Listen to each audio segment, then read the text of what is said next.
ये जो रूप बना रखा है, जैसे शंकर जी का इस समय बना रखा है, जगह जगह पर मूर्ति बना दिया है लोगों ने, है तो उसी आकार का, लेकिन ये समझो आपकी जैसे आप खड़े हो जाओ और आपकी परछाई दिख जाए तो परछाई से भी पहचान हो जाती है। परछाई अगर साफ साफ दिखाई पड़ जाए तो उससे भी पहचान हो जाती है कि ये हैं, ऐसा कपड़ा पहने हुए हैं, और देखो ये यानी किसान जैसे दिख रहे हैं या अधिकारी जैसे दिख रहे हैं, तो उसी तरह का लोगों ने बना दिया। ये इनकी जो धार है हर इंसान के, हर आदमी के यहाँ पड़ती है। यहाँ पर कहाँ, यहाँ सीने में चक्र है ना, हृदय चक्र, उस पर पड़ती है। उससे यानी समझो शरीर का संचालन होता है, उसी तार के द्वारा, परछाई के द्वारा यह मनुष्य को चलाते हैं, काम लेते हैं। तब जब लोग साधना करते हैं, योग करते हैं, कुंडलिनियों को जगाते, प्राणायाम करते हैं, जब इस साधना के द्वारा यानी चक्र जब रुकते हैं तो ये दिखाई पड़ते हैं। लेकिन इनकी जो परछाई है वो दिखती है, वो तो जब जीवात्मा ऊपर निकलती है तब इनका जो असला स्वरूप है, ओरिजिनल जिसको कहते हो, वो दिखाई पड़ते हैं। ये वो दिखाई पड़ती हैं। तो जब निकलते हैं, जीवात्मा निकलती है, तो ऊपरी लोकों से होते हुए अन्य बहुत लोक हैं। इंद्र लोक अलग है, पवन लोक अलग है, सूर्य लोक अलग है, चंद्र लोक अलग है, या तारा मंडल अलग है। इनसे सबसे ऐसे आगे बढ़ते चले जाते हैं। तो जब ऊपरी छोर पर पहुंचते हैं तो जैसे आप समझो कि चाइना, चीन का बॉर्डर है, नेपाल का बॉर्डर है, तो उधर जो है कुछ स्थान पर पहाड़ी है, तो पहाड़ी पर यानी समझो ऊंची जगह है वो, तो पहाड़ी पर यानी इनका स्थान है। उसी का जो पहाड़ का ऊपरी हिस्सा है वहाँ पर ये बैठे दिखाई पड़ते हैं। यानी समझो जिसको कैलाश पर्वत कहा गया है, नाम रख दिया है उनके उस पर्वत के नाम पर। ये नाम किस में लिखा हुआ, यह शास्त्रों में लिखा हुआ। जब लोगों ने पढ़ा तब बड़े बड़े जो पहाड़ हैं उनका पहाड़ है उसका नाम रख दिया। अब तो देवी देवता और तीर्थ स्थानों के नाम से लोग कॉलोनियाँ बना रहे हैं, लोग अपना घर बना रहे हैं, तो इसी तरह से नाम रख दिया यहाँ पर। यह कैलाश पर्वत जो यहाँ पर है वो वहाँ नहीं है, वो दूसरा है। तो उस पर ये बैठे हुए दिखाई पड़ते हैं।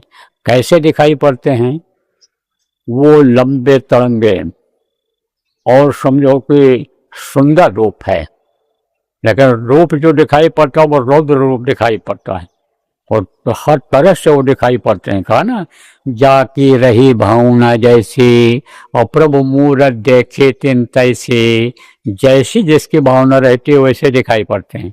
अगर दीनता कोई चाहता है, उनसे कुछ मांगता है, तो वो साधारण दिखाई पड़ते हैं। और अगर मान लो कुछ और दिमाग में रहता है कि ये किस तरह से यानी विनाश करते होंगे, किस तरह से लोगों को डरवाते धमकाते होंगे, आंख दिखाते होंगे, तो वो रूप दिखाई पड़ता है।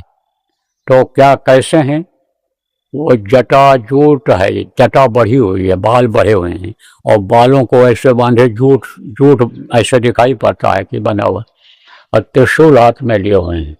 त्रिशूल क्या है, त्रिशूल क्या करता है, रक्षा यानी करता है। किसकी रक्षा करता है, जो रहता है उसकी रक्षा करता है, बाकी तो मारता ही है। वो तो हथियार है, तो हथियार को लिए रहते हैं, है ना। जैसे लोग कहते हो भाई इनसे थोड़ा डरो, पता नहीं कभी इसके दिमाग में आ जाए, गुस्सा आ जाए, ये हथियार चला दें, तो इनसे थोड़ा बच के रहो तभी ठीक है। तो ऐसे वो हथियार लिए हुए हैं। और क्या लगाए हुए हैं, भस्म जैसा है वो, भस्म नहीं है। यहाँ लोग भस्म लगाते हैं, कहाँ, जो साधु हो जाते हैं। भस्म किसको कहते हैं, जो चीज जल गई उससे जो राख बची उसी को भस्म कहते हैं। कहते ना सब भस्म हो गया, जल गया, सब सामान आग लग गई। ऐसे ही आप समझो कि जो चीज जला देते हैं, चाहे जो तिल मेवा घी और अक्षत हो, इसको जला दो आप तो वो भी भस्म बन जाएगा। आप लकड़ी जला दो भस्म बन जाएगा, आप अनाज जला दो भस्म बन जाएगा। तो वो जो राख होती है उसको लगाते हैं। अब ये लोग क्यों लगाते हैं, और लोग भी लगाते हैं। मान लो शंकर जी के जो भक्त हैं वो शंकर जी लगाते हो तो वो लगाते हो, लेकिन और साधु लोग लगाते हैं। क्यों लगाते हैं? क्योंकि कपड़ा नहीं पहनते हैं। उनकी ये सोच है कि हम नंगे रहेंगे, भूखे रहेंगे, हम शरीर को तपाएंगे, गलाएंगे, तभी हमको भगवान मिलेंगे, इसलिए कपड़ा नहीं पहनते हैं। तो ठंडी के महीने में जब ये रोए बंद हो जाते हैं, इससे बाहर की ठंडी हवा जाती नहीं है, तो उनको तकलीफ नहीं होता है, तो उसको लगा लेते हैं, ऐसे लगा लेते हैं।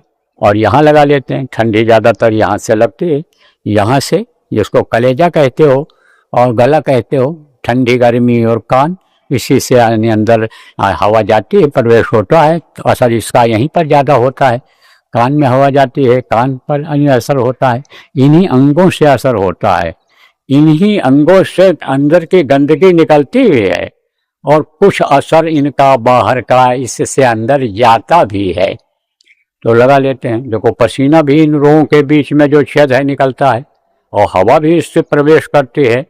और जो देखो ये किसका कपड़ा पहनने लगते हैं, ये जो प्लास्टिक जिसमें ज़्यादा होता है, आप समझो वो कपड़ा जब पहनने लगते हैं, जिसको आप समझो कि यानी ये टेलिंग और टेरिकॉट कहते हो, उसमें धागा किसका रहता है? ये प्लास्टिक का रहता है। परसेंटेज लिख देते हैं, 80 20 20 80 40, यह सब ऊपर लिखा रहता है कि इतना % धागा कपड़े के ऊपर और इतना % यानी ये प्लास्टिक।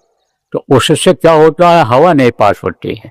मोटा कपड़ा होता है, हवा नहीं पास होती है, तो वो पसीज जाता है, मैल जमा हो जाती है रोए के ऊपर, तो वही दांत खाज जमा बन जाता है। तो रोए का भी यही काम है कि गंदगी को निकालना और अच्छी हवा को, अंदर अच्छी चीज़ों को प्रवेश कर, तो इसको वो बंद करते हैं कि ठंडी गर्मी का असर ना हो। तो भस्म रमाए हुए हैं शिव जी, और त्रिशूल लिए बैठे दिखते हैं, और उनके लोक में बताया आपको डमरू हमेशा बजता रहता है, और सोहंग सोहंग सोहंग की आवाज़ धीरे धीरे आती रहती है चारों तरफ। तो आप ये समझो, ये इनका जो है रूप हो गया।